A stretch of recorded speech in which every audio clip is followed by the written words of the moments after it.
I go to Vegas you know? so much for the UFC. I don't gamble at all. I've never gambled in Vegas. I've gambled on fights, and that's it. I should really bet baseball.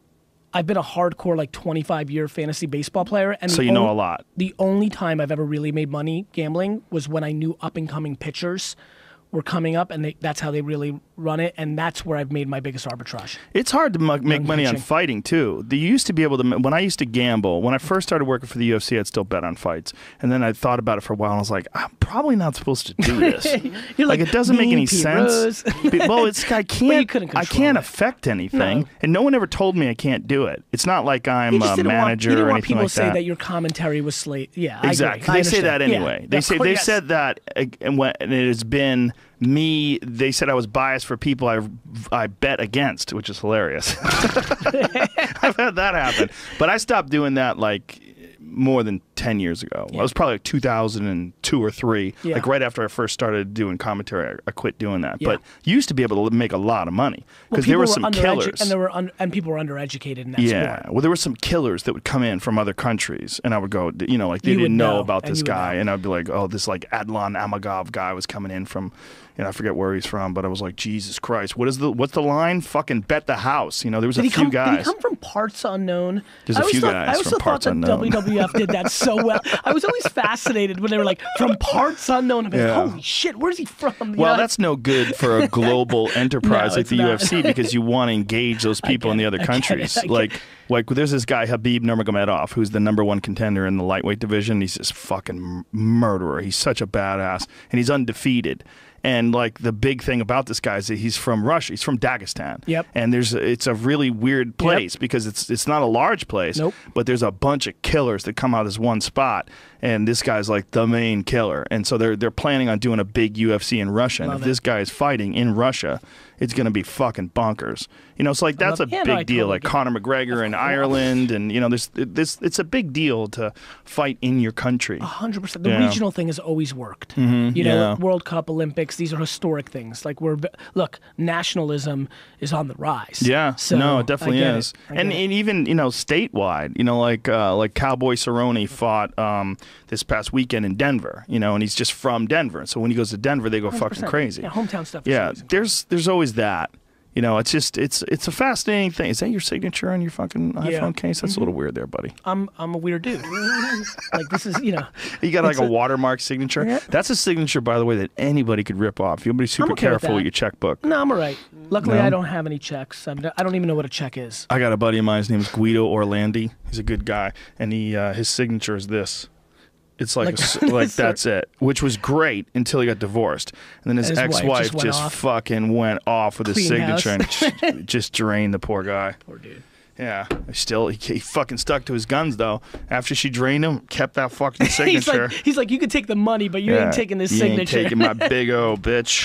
I love it. And I guess nobody could tell you how you write your name. You can write your name any way you want. So he just decided that's how I write it. That's it. I like it. Where is he right now? That's a good question. He's a pool cue maker. Interesting. He makes custom-made pool cues. Yeah. And last time I heard, he was somewhere in the Midwest where pool was still the pool is always connected to gambling, and it does better in places where there's not as much to do. Right, not as many options for gambling. Although Manhattan is like a good spot for pool. It is. Oddly enough. It's like a date thing, like, But I mean pool, like pro pool, like real pool. Gamblers, high-level players. Yeah, I can play. I could play decent. What about darts? No. Got a dartboard over there. Somebody gave it to me. I never even opened it up. That's what I can do over there. Are you good at darts? Yeah, better than I am. People love darts. Yeah, I just have good hand-eye coordination. Yeah? It's a fun... Wiffle ball. It's fun to play. Yeah. But it seems like you're looking at the same thing over and over again. That's like my problem with bowling and darts. You're looking at the same goddamn thing. To me, pattern recognition, it's kind of how I think about like content and business and those things. I like pattern recognition. Why do you like pattern recognition? It comes to me. But you like chaos. I do. Yeah. I do. But I definitely am a big fan of pattern recognition. Like, to me, everything just happens over and over and over again, and you just have to understand the historics. So, for example, my great thesis right now, where I think all the money is going to be made, this is the television, and that is the radio. So you're pointing to your phone is the television, and the TV is the radio. And it's 1948 to 1957, meaning we're going from a primary, as a society in the US, the primary device in our lives is switching from the television to the phone. The same thing that happened in the late 40s and early 50s from the radio to the television. If you go back and understand the brands, the media companies, the personalities, what happened in that decade, then you can start making bets on understanding, oh, wait a minute, if the phone's the television, then Facebook and Twitter and Instagram are listening to you. I'm like, this guy really like, just like martial art, like it's been really interesting. I'm sitting here kind of thinking, I'm like, wow, there's some real self-awareness going on here. And even just thinking about you now saying that, I wish I could figure out, forget about a drug to make your dick bigger. If I could give somebody a pill that would allow them to deploy self-awareness, the amount of happiness that would be going on in this world would be tremendous. I understand that. I can give them a solution. Struggle and overcoming obstacles and very difficult problems to solve. Problem solving, whether it's through martial arts or even through complicated things that don't seem complicated like yoga. Very difficult tasks teach you about yourself. Those things teach you about personal awareness. So let's take a step back. Okay. The amount of people that when they do that and fail, right, decide to spend all their fucking time on pondering and blaming is unbelievably high. Well, that's just a problem with the way their mind is structured. Okay. That's just consciousness structuring. Hence, right, why I'm interested in that self-awareness pill and or populating this conversation to the top. Because when you start caring about what you are versus what you're not, good shit happens. Right.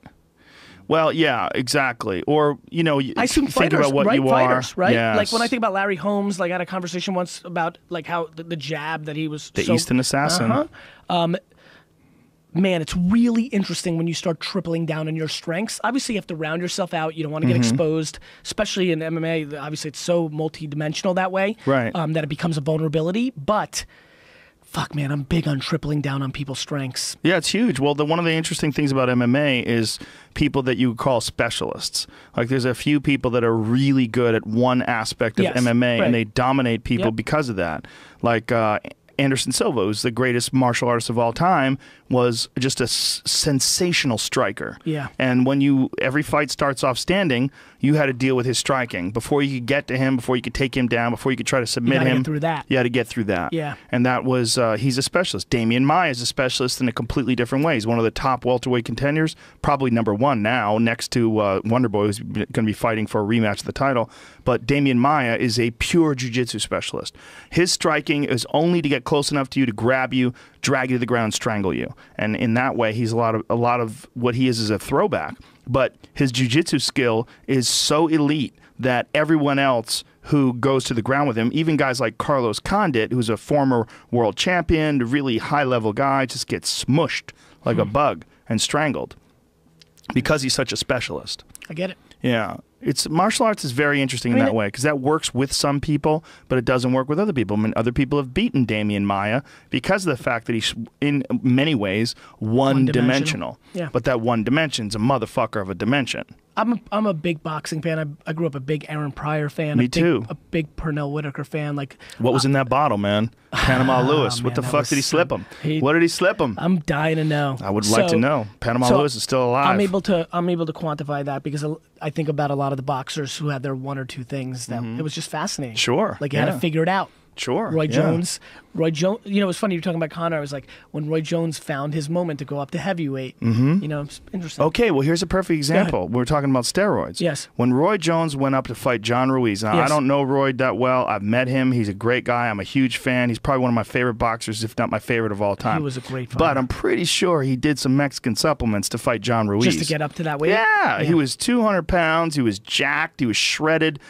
It's not necessarily that natural for you to put on that kind of weight. In that short period of time. 168 to 175 to 200. That's a lot of big jumping. And looked amazing. And, you know, kept his speed. Then, here's the thing. Dropped back down to 175 again to fight Tarver and looked like shit. Had a really hard time making the weight. And I think also you looked at his body, he was smooth. His muscle tone was different. It didn't look the same. And I think a lot of that is his endocrine system potentially suffering from the steroids. Like taking steroids and then the crash. I don't know. This is pure speculation. But all my years of seeing people do the same thing, seeing people take steroids or take anything that any anabolic enhancements and then dropping down and getting off of them again, you seem flat. Pattern recognition. Well, I know a lot of pattern recognition about fighting. That's one of the things about fighting is pattern chunking. You know, you see things you've seen before, you know, and you see it coming before maybe even the other guy sees it coming. And that's what I do with consumer behavior, and that's how I bet on business. The Makes reason sense. I was an early investor in Facebook and Tumblr and Twitter, it was because I just knew that looked to me like email, that looked to me like, Right. like I saw that I invested in Twitter because I thought it was the next email.